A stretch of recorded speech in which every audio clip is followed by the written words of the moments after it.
Assalamualaikum warahmatullahi wabarakatuh. Waalaikumsalam warahmatullahi wabarakatuh. Nah, kita tadi sudah melihat review tentang klinik Safa Medica ini. Ini kita sudah ketemu sama ownernya, pemiliknya langsung ini teman-teman. Nah, mungkin sudah tahu ya, yaitu Dr. Ahmad. Selamat pagi Dokter. Selamat pagi, Bis. Apa kabarnya, Bis? Baik Dokter. Alhamdulillah. Sehat-sehat terus Dok. Iya. Jangan sudah lama kita nih. Ini mau ketemu kayak gini, Bis ya? Ya, sudah lama banget. Saya waktu lalu pengen ada buat konten. Penasaran banget ini teman-teman tentang nama tuh klinik Safa Medica ini. Ternyata luar biasa banget, bagus banget teman-teman. Nah, sebelum itu kita harus tahu dulu dokter ini asalnya dari mana? Oh iya, Bis. Jadi saya ini Puja Kusuma, Bis. Puja Kusuma itu di mana? Puja Kusuma itu bukan di mana, Bis. Puja Kusuma itu putra Jawa, keturunan Sumatera. Oh, Seperti itu. Jadi orang tua itu yang ayah saya itu dari Jawa Timur, asalnya dari Pacitan. Sedangkan yang ini ibu itu dari Bengkulu. Tapi kami besar di Bengkulu. Jadi saya asalnya dari Bengkulu Selatan. Bengkulu Selatan mana? Kota kecil. Kalau di ini istilah orang tuh mana kota kenangan. Jadi terkenal dengan kota kenangan. kenangan. Iya, itu di mana? Itu besarnya selama seperti di kota Pendopo ini atau Kalau kurang lebih suasananya sama. Sama ya? Sama. Jadi kota kecil penuh kenangan, Mis. kenangan? Kenangan masa kecil. Dulu dokter ini kuliah itu di mana? Saya penasaran banget. Ya. Selesai SMA di Bengkulu Selatan, di SMA 2 saya dapat PMDK habis di Universitas Sriwijaya di kedokteran sana, Fakultas Kedokteran Universitas Sriwijaya di Palembang. Di Bengkulu waktu itu belum ada, Bis. Oh, belum ada Iya. ya? Waktu zamanan saya itu belum ada di Bengkulu. Jadi sekitar tahun 2007, Bis, saya angkatan 2007 masuk kedokteran. Nah, itu Universitas Bengkulu itu baru buka di tahun 2008. 2008 ya. Kebetulan kita dapat undangan PMDK diterima di Universitas Sriwijaya di Palembang. Begitu, Bis. Jadi pas selesai kuliah kemarin itu ada rencana langsung bangun klinik ini. Saya bingung banget. Oh iya. Dokter kan dari kenapa enggak dari kan mesti kan di kota Palembang kan? Kenapa enggak buat klinik di kota Palembang atau di kota asal dokter sendiri? Malah di tempat di Pendopo ini saya disebut Kelantan. Oh iya. Jadi begini, Bis. Kita mulai kuliah. Saya mulai kuliah itu dari tahun 2007. Ya, 2007 tamat di tahun 2012. Ya, tamat 2012. Nah, 2012 ke 2013 saya pengabdian di Rejang Curug. Nah, tapi setelah koas saya menikah. Menikah kebetulan dapat orang di Pendopo sini. Jadi asalnya orang rumah saya, istri saya itu orang Pendopo sini. Jadi pada perjalanannya kami memutuskan untuk pulang ke sini. Karena di sini satu mendekatkan dengan keluarga, begitu kan. Kemudian kami lihat juga ada potensi di Pendopo Pakalawang ini.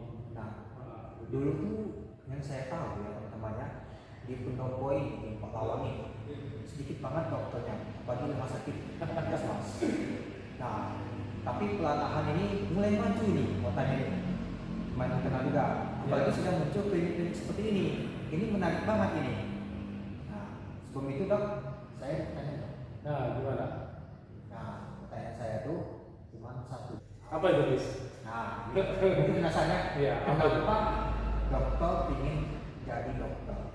Oh iya. Oh itu ada cerita lucunya itu, Bis. Ada cerita lucunya. Lucunya gimana? Penasaran banget saya.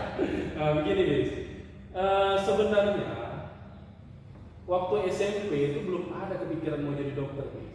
Emang dulu kepikiran apa? Waktu itu saya hobi itu bongkar mainan, khususnya yang ada elektroniknya ya, kayak remote control baru beli dibongkar. Kayak gitu kan. Terus apa namanya, ada sirkuit mobil yang remote itu saya buat sendiri. Nah, jadi memang waktu dari masih SMP itu sudah tertarik dengan yang namanya desain khususnya desain yang otomotif, desain arsitek seperti itu, guys. Jadi seperti teknik elektro itu ya? Iya, teknik elektro dan mungkin lebih tepatnya teknik mesin, guys ya. Mesin ya? Teknik mesin kan, karena saya lebih senang ke arah mesinnya, mesin dan menggambar. Nah, jadi di situ waktu ditanya kamu mau jadi apa, itu ya jawaban saya mau buat mobil. Nah, jadi waktu itu pingin buat mobil. Saya pingin punya lab sendiri, pingin desain mobilnya sendiri, dan akhirnya sih kita punya satu perusahaan sendiri seperti itu. Itu waktu keinginan saya dari SMP sampai SMA sekitar kelas 1 SMA. Nah, cuman seiring dengan perjalanan waktu, orang tua saya bertanya begini, waktu kelas 2 SMA mereka nanya saya, "Mat, nak mau jadi apa nanti kalau sudah besar, sudah tamat SMA ini?" "Aku pengen jadi ini mah, pengen buat mobil sendiri." Jadi mau ambil di mana? ITB. Waktu itu kan primadona sekali, bahkan sampai saat ini ITB juga sangat primadona untuk soal itu kan, soal teknik. Nah, akhirnya saya jelaskan saya mau ke ITB mah. Orang tua saya responnya bagus. "Oh iya nak, kalau mau ke ITB itu harus belajar rajin," katanya. "Terus kalau mau buat mobil, mau terkenal itu lebih bagus lagi," kata mama. "Iya, ada syaratnya." Nah, syaratnya apa, Bis? Apa itu? Nah, syaratnya kamu harus jadi nomor 1. Harus jadi nomor 1 ketika kamu lagi kuliah nanti. Nah, pada saat itu saya sangat termotivasi dengan kata ibu saya itu, sangat termotivasi, sehingga pada kelas 2 SMA itu saya ambil olimpiade fisika. Ya, saya ambil olimpiade fisika, seleksi sekolah saya dapat juara 1, kemudian seleksi di kabupaten saya juara 1. Nah, sampai di seleksi provinsi saya dapat juara 1 juga, tapi harapan guys. Padahal saya paham. Iya, juara 1 juga tapi harapan guys. Jadi juara harapan 1 guys. Nah, jadi juara harapan 1. Nah, dari situ saya mulai berpikir. Mama bilang kalau mau jadi orang terkenal, kalau mau jadi bikin mobil sendiri itu harus dapat nomor 1 di ITB. Nah, sedangkan saya di provinsi dapat juara harapan 1, juara 4. Dari situ saya mulai berpikir, ternyata tidak semudah itu. Nah, tidak semudah itu. Nah, akhirnya pelan-pelan, mungkin ini sudah cara orang tua saya mendidik kami ya guys ya, memberikan peluang sebesar-besarnya, memberikan kesempatan sebesar-besarnya pada anak untuk memilih. Nah, ini mungkin bagus juga untuk kita pelajari sama-sama nanti untuk anak kita kan. Nah, jadi saya diberikan pilihan bagaimana nak kalau seperti ini, bagaimana kalau seperti ini. Akhirnya timbullah pada pemilihan ke kedokteran. Kalau jadi dokter seperti inilah, seperti dokter si A, seperti dokter si ini. Nah, itu jadi akhirnya saya tertarik dengan kedokteran. Saya mendalami ke kedokteran. Jadi ada biologi. Ya, sebenarnya kedokteran itu tidak selalu biologi. Kedokteran itu mencakup keseluruhan. Matematika, fisika, kimia, biologi, dan bahasa Inggris yang paling penting itu. Akhirnya saya ikuti, alhamdulillah di sekolah kita masih pegang juara 1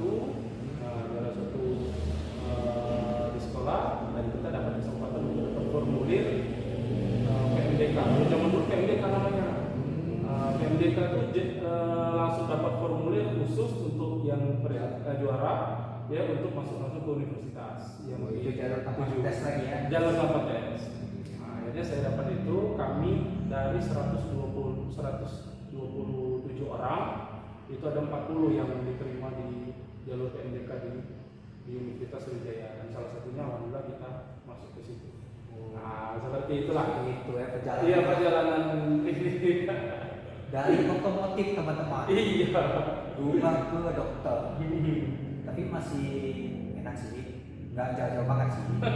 Kecuali kalau dia dari akuntansi atau apa, mungkin begitu gitu. Oke, jadi kita sudah bahas tentang perjalanan dokter kan. Ya. Saya bingung dok. Dokter kan Ya. tadi kan pilih oleh di daerah sini kan di kota Mudopo karena ada istri dokter. Ya. Istri dokter tuh ini juga ya, dokter juga ya. Ya, istri saya Dokter Gigi Eca. Dokter Gigi Eca. Boleh nggak ceritakan gimana bisa ketemu dokter? Oh iya. Mungkin menarik banget ini untuk temannya. Iya. Iya. Jadi kan kita bisa simpanasi kan Iya. cara bangunnya Begitu. Sampai medika ya. Sampai Medika. Jadi waktu itu kan biasa lah ya, biasanya ada kegiatan kampus. Kebetulan kami satu kampus sama istri saya. Kampus, ya. Ya, sama-sama dari Unsri. Cuman ini ada tingkat, bis. Mau ada Iya, tingkat. ada tingkat. Ini kan kita ada ada kesempatan untuk mendekati ada tingkat gitu. Mungkin kita bahas khusus nanti, bis ya. Oke, siap. Oke, kita Nah, jadi ketemulah di beberapa kegiatan.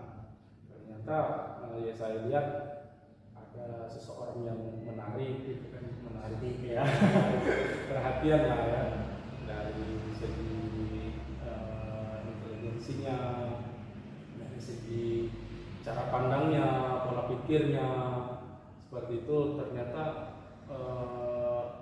ada kesamaan prinsip, begitu kan. Akhirnya lebih serius, lebih dekat. Kita beranikan diri untuk menyampaikannya, dan pada akhirnya pada selesai saya jadi dokter, saya langsung beranikan diri untuk langsung melamar ke pendopo ini. Begitu. Waktu itu ya baru jadi dokter, bis belum jadi apa-apa, baru selesai jadi dokter benar. Nah, ada pertanyaan di sana. Mungkin kan kalau mau bangun klinik sama medika ini untuk kepercayaan masyarakat. Ya. Apalagi dokter itu tahu. Ya. Saya mau nanya dulu, kapan dokter ke pendopo ini? Oke. Nah, jadi begini, bis. Waktu itu di tahun sekitar saya kan tamat 2012 ya. 2013 saya pengabdian di Rejang Lebong. Sampai di 2014. Di 2014 saya sempat ada pengalaman ke Kalimantan, Mas. Ke Pama Group. Ya, Pama Group Batubara. Di situ saya sempat jadi dokter perusahaan. Untuk salary sih ya lumayan lah untuk fresh graduate ya, bisa lumayan lah. Tapi ada hal-hal yang menurut saya kurang di sini. Kurang dekat dengan keluarga, kurang mendapat kasus-kasus yang selama ini dibicarakan di perkuliahan, karena di situ sangat minim kasus. Ya, bahkan nggak boleh ada kasus kalau di perusahaan itu, kita harus maintain perusahaan tersebut jangan sampai ada kasus. Nah, sehingga kita merasa bosan. Akhirnya saya resign dari situ, saya kembali menjalani proses swasta di sana. Nah, nanti kita akan bahas swasta itu nanti ada cerita khusus lagi. Nanti kita akan kupas tuntas. Nah, setelah di pendopo ini tahun 2018 akhir, Jadi masuk sini. ya ada bukaan PNS. Awalnya bukaan PNS kami itu tahun 2014. Saya masih fanatik tidak mau jadi PNS waktu itu, bis. Kenapa? Nah itu, iya sebenarnya kontroversi sih, bis ya. Iya. Karena kenapa? Penilaian masing-masing. Pada saat itu kondisi saya belum pas untuk jadi seorang PNS menurut saya. Jadi saya tidak daftar, saya fokus ke swasta, ke Pama Group tadi. Tapi seiring berjalan waktu, ternyata swasta itu cukup melelahkan. Jadi ada hal yang harus kita bayarkan untuk mendapatkan hasil yang lebih seperti itu. Dan hal-hal yang saya korbankan itu menyangkut banyak keluarga, ya menyangkut banyak ke keluarga saya. Akhirnya saya putuskan untuk jadi PNS di tahun 2018 itu. 2019 kami pulang ke sini, sama istri juga jadi PNS di sini. Kami memulai semua planning kami. Memang sudah di planning kan di sini. Ya, Awal ya. iya dari awal. Sampai Itu. bentuknya seperti ini. Iya, Sama begitu. Mungkin itu dulu ya dok ya. Iya, mungkin itu sebatas kita sampai sini. Kita ini. Oke teman-teman, mungkin itu dulu ya untuk nama itu bagaimana sih cara awal Bang Teguh bangun Safa Medica ini sampai luar biasa banget ini, dari awalnya biasa yang jadinya apa namanya otomotif tadi menjadi seorang dokter. Nah seperti kita lihat tadi itu teman-teman ya. Nah jadi mungkin kita lanjut lagi untuk di video selanjutnya tentang nama itu konten kesehatan. Kita akan bahas nama itu konten kesehatan ya. Ya, nanti kita akan sharing ya, mungkin sekedar tambahan informasi untuk teman-teman sekalian. Mudah-mudahan bermanfaat lah untuk masyarakat. Begitu. Oke, mungkin sekian dulu ya untuk video kita hari ini. Mungkin kita akan lanjut lagi untuk di video kami selanjutnya. Salam sehat dari Safa Medica untuk kita semua. Terima kasih dok. Iya, sama-sama.